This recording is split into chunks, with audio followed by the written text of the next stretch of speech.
How's it going, you guys? AZPlyo21 back again with another episode of our UFC save in WMMA 5. And here today we have Pavlovich versus GANE. Now a big contest in the heavyweight division as we take a look at our rankings. As you can see, Anthony Johnson moving up a little bit, Todd Duffy as well. Volkan Oezdemir moving up, and he's going to be fighting Shogun Hua for the interim championship in the near future. We'll be on the lookout for that. Vivian Edwards moving up. Tom Breeze now ranked at number 11 after he's been gone forever. At welterweight, Ben Askren back in the rankings. Wonderboy Thompson, both those guys retired, then promptly unretired. Also got Christian Lee moving up. Davi Ramos is now ranked. Korean Zombie is ranked. We have Petr Yan moving up. He's going to be fighting Yadong Song for the interim bantamweight championship after his impressive win. Got Joe Benavidez moving on up. Manel Kabe moving down.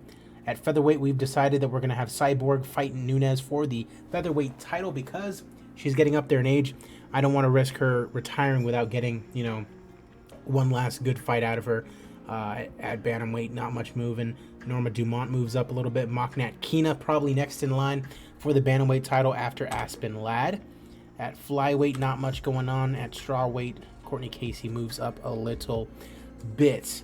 With that said, we are making our way towards UFC 300. Once again, a big pay-per-view with 10, count them, 10 title fights on that main card. It should be a big one. After that, UFC 301 a month after that, and then we just go back to the normal schedule of 4 fight nights a week, or 4 fight nights a month, I should say. So that should be good. I messed up a little bit with these fight cards, though, so these fight cards are probably going to have more than, the original 6 main card fights on them. So be on the lookout for that, I guess. They're kind of messed up scheduling-wise, so going to have more fights on that card.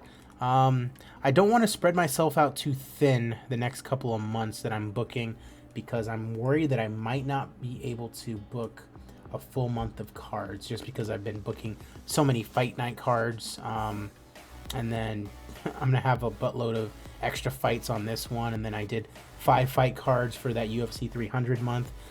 It's a lot, but I'm excited for it. Our next fight card after this is going to be UFC Fight Night Lingo versus Yusuf. Austin Lingo can probably secure himself a title shot with a win on this main event card here in Manitoba, Canada.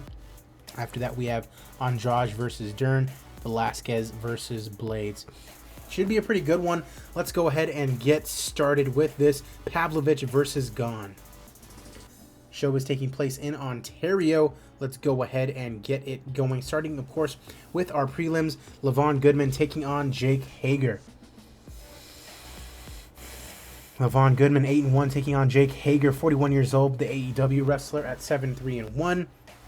And it's Jake Hager standing firm, 8-3-1 now, after moving on to 4-1 here in his UFC career.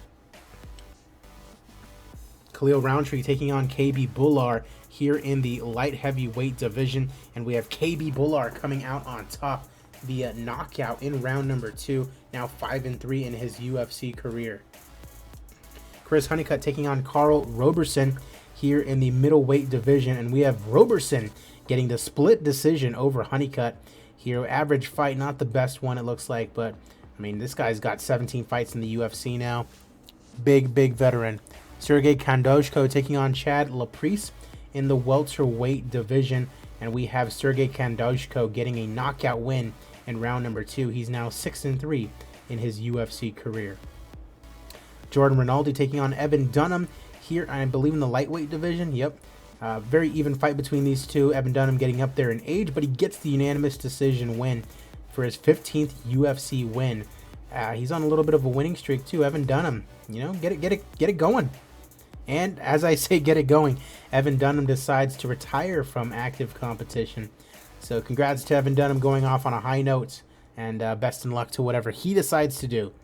Darren Caldwell taking on Philip Pagetz in the 145 division. Caldwell 1-1 in his UFC career thus far. Pagetz coming in from WEC after having a good showing. Nearly won the WEC championship, and it is Darren Caldwell getting the submission victory in round number 2, rated as a great fight. Rad Martinez taking on Kyler Phillips in the 145 division. Kyler Phillips a huge favorite in this one, and he gets the win less than a minute into round number 1. He's now 8-2 in his UFC career. As you can see there, coming off 2 straight losses, this was a big win for him. Miles Johns taking on Tim Elliott in this one. Miles Johns 136. Didn't miss weight, but made weight exactly, taking on Tim Elliott, veteran of the Octagon, and it is Miles Johns getting the win here at bantamweight. He is now 1-2 in his UFC career. Deanna Bennett taking on Priscilla Cachoeira in the 125 division. Bennett looking for her 17th win, and she does not get it. Cachoeira getting the win here today via TKO, improving to 6-7 in her UFC career, and Bennett decides to retire after getting her 10th loss. Arman Tsarukyan taking on Jim Miller in our final prelim. Jim Miller getting up there in age as well, 23 UFC wins, but he is on a 2-fight losing streak here. Jim Miller is taking on Tsarukyan, number 20 in the lightweight division. As you can see, he's on a big winning streak, but he hasn't been to the UFC in about 3 years or so. Was the WEC champion, and now coming in looking to get a big win, and he gets it. Knocks out Jim Miller in round 2. Fight was rated as being fantastic. Would not be surprising if Jim Miller retired. He does not. Jim Miller sticking around. First main card fight here, and it's Antonio Carlos Jr. taking on Ian Heinisch in the middleweight division. Heinisch has not had a very good save, as you can see there. 1, 2, 3, 4, 5 losses to 3 wins here in the save, but he gets a big win there. Unanimous decision win over Antonio Carlos Jr. And so hopefully might move up a little bit in those middleweight rankings. Alex Perez taking on Soo Chul Kim here in the bantamweight division. Alex Perez normally a flyweight, but deciding to make a move up to take on Soo Chul Kim, who is number 17 in the division. And Alex Perez gets a TKO victory in round number 1. So a big bantamweight win there for Alex Perez. And he's on a 3-fight losing streak at flyweight. We might as well just move him into the bantamweight division after a big win over a ranked opponent. Sinead Kavanagh taking on Leah Letson in the featherweight division. Kavanagh, big favorite, 3-0 in the UFC thus far. Leah Letson, 10-5, 4-3 in her UFC career thus far. And it is Sinead Kavanagh who gets that unanimous decision victory after 3 rounds. 4-0 in her UFC career, now 14-6. Wins over Ojewole, GDR, Pacheco, and now Leah Letson.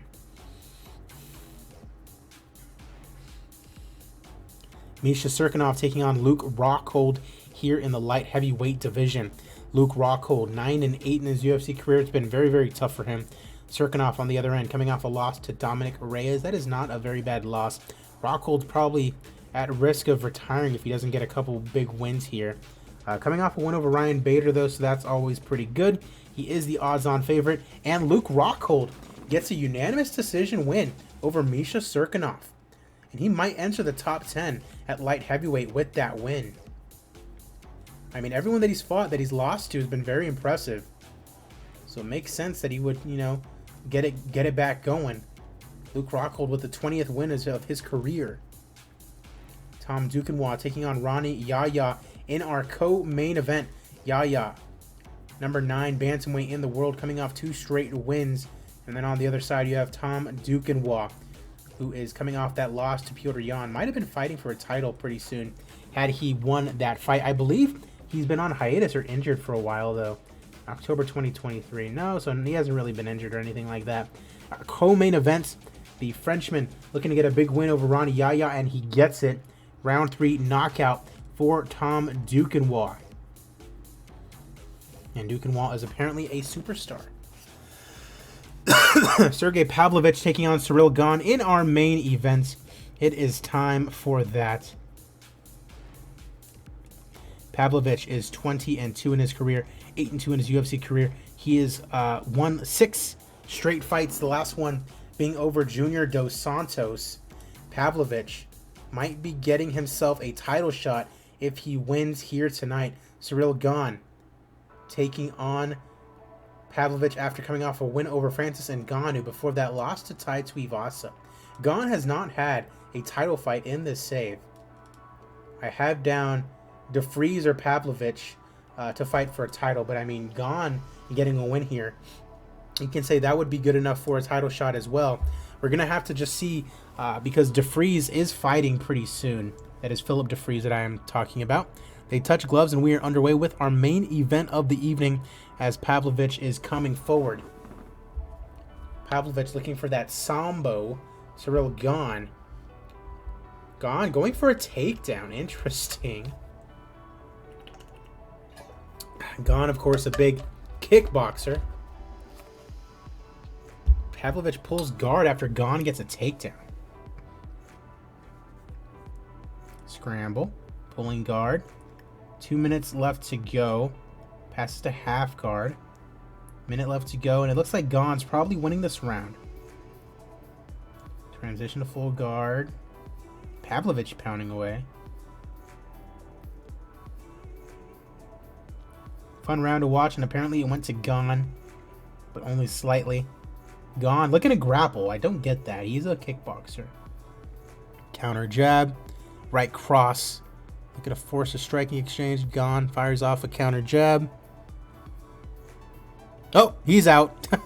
Yikes. Sergey Pavlovich in a fantastic fight in the second round, getting a big knockout over CYRIL GANE, and Pavlovich will be fighting for the heavyweight championship. Whether it's against John Jones or whether it's against Tai Tuivasa, that remains to be seen, but Sergey Pavlovich is in line for a title shot. And he says he wants to fight Philip DeFries. I don't know why, because he has that title shot waiting in the wings. So we'll have to see what happens with that DeFries fight. But, I mean, we know what's already at stake going on. We have two fantastic fights. I love to see that. So we'll go ahead and give it to the main event. But we'll also give a performance bonus to Saryukian. Any first round finishes, we got Alex Perez. We got to move him into the bantamweight division. Cachoeira, Kyler Phillips. All right. Highest paid fighters are CYRIL GANE, Tom Duquesnoy, and Alex Perez. So yeah, I'm going to go ahead and move Alex Perez into the bantamweight division. Like I mentioned, we are making our way towards UFC 300. That's going to be a big pay-per-view. Appreciate you guys as always for watching. I'm AZPlow21. Be sure to like the video and subscribe, and have a good one.